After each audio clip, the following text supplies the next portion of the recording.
Welcome back again to Schrader Tree Farm.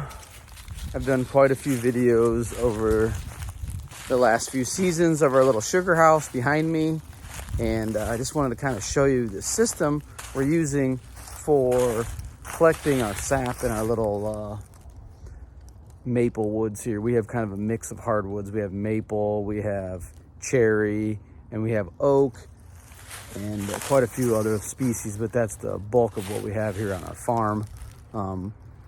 Our property is very hilly, and I'll kind of show you how things are. There's just some trees that we're never going to remove because of that fact that it will cause some erosion issues.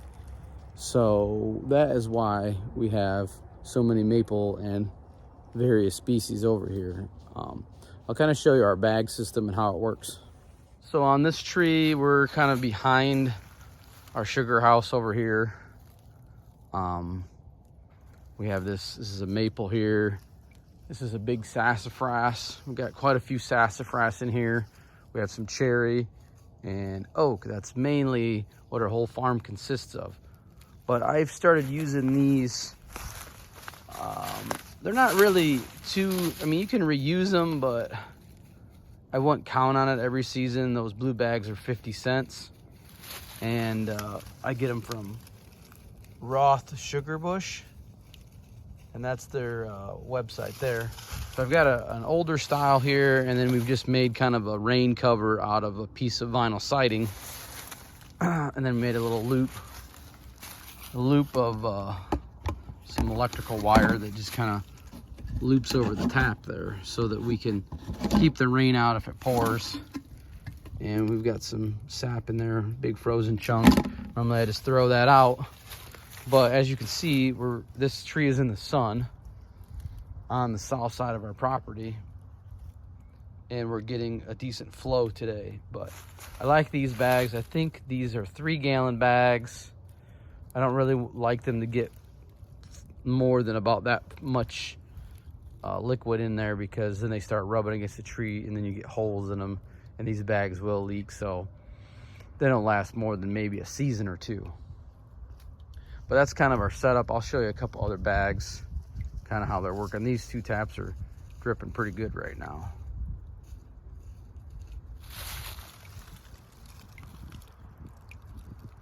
Kind of the back side of our sugar house.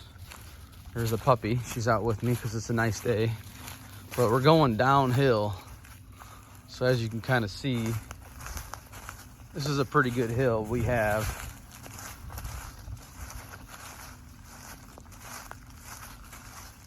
To try to get up and down and try to hit the bigger maple trees.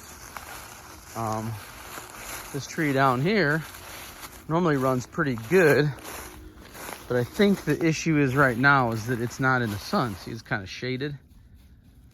So that's probably the issue there. But we're on quite a hill here.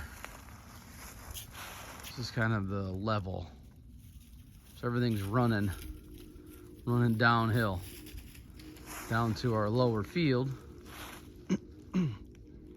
Down in there we have about, I don't know, I think I said in the last video I counted about 20 taps out this season, and we could go way back into these woods and probably do quite a bit more, but this is enough to keep me busy after my job. I do some work at the school, and so it's enough after school to come back and empty all the buckets, and then, you know, we try to boil once a week during the peak sap run.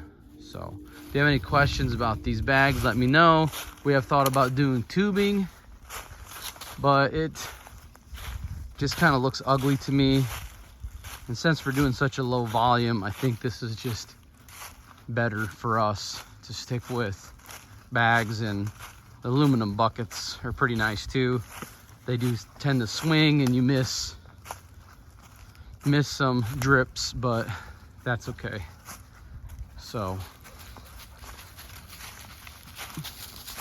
hopefully we see you in the next video.